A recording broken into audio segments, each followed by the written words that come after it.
Bwana mtazamaji, hii ni tarehe 8 ya mwezi wa dabi, nazungumza mwezi wa 3 2025. Dabi ya Kariakoo, kuna kila dalili za kuto kuwepo mpaka mchana huu. Kwa maneno mafupi naweza kusema dabi ya Kariakoo imeingia kwenye giza zito, giza totoro, na unaweza kushuhudia namna ambavyo bado uwanja ukiwa unazizima kwa watu wakiwa wachache mno. Hili ni geti namba A, ndio geti la upande wa klabu ya Simba kikanuni, wakiwa katika uwanja wao nyumbani wanatumia jukwaa lilo pande huu, lakini unaweza kushuhudia namna ambavyo geti hilo liko jeupe pe kabisa, na bado mashabiki waonekani kuonekana karibu na huu uwanja. Nini kimegharimu?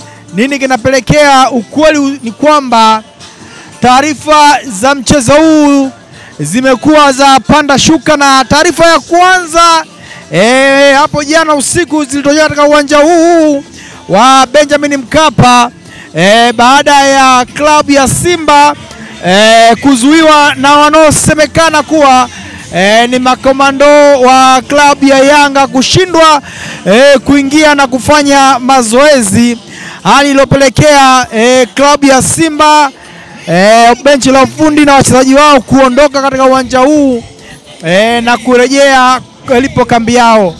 Lakini usiku wa jana majira ya saa 8 saa 9 taarifa kwa umma ilitoka kutoka klabu ya Simba kupitia ukurasa wao wa Instagram ya kwamba klabu ya Simba wamesikitishwa na namna ambavyo wametendewa, na wao wakafikia uamuzi wa kuweka wazi kwamba leo siku ya Jumamosi tarehe 8, siku ya wanawake duniani, hawataleta timu katika uwanja wa Benjamin Mkapa.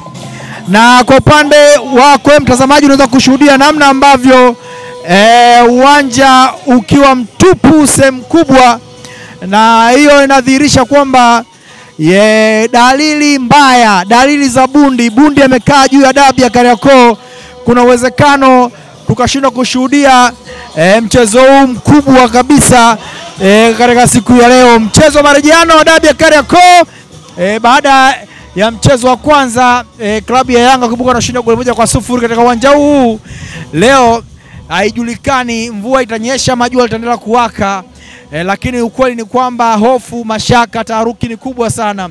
Baada ya klabu ya Simba kuzungumza na umma wa Tanzania kupitia ukurasa wao wa Instagram kwa taarifa muhimu, haikuchukua masaa mengi klabu ya Yanga na wao wakatoa taarifa ya uwepo wa dabi ya Kariakoo, kwamba muda, saa na siku ni ile na uwanja ni ule wa Benjamin Mkapa, kwamba mchezo utakwenda kupigwa kama kawaida.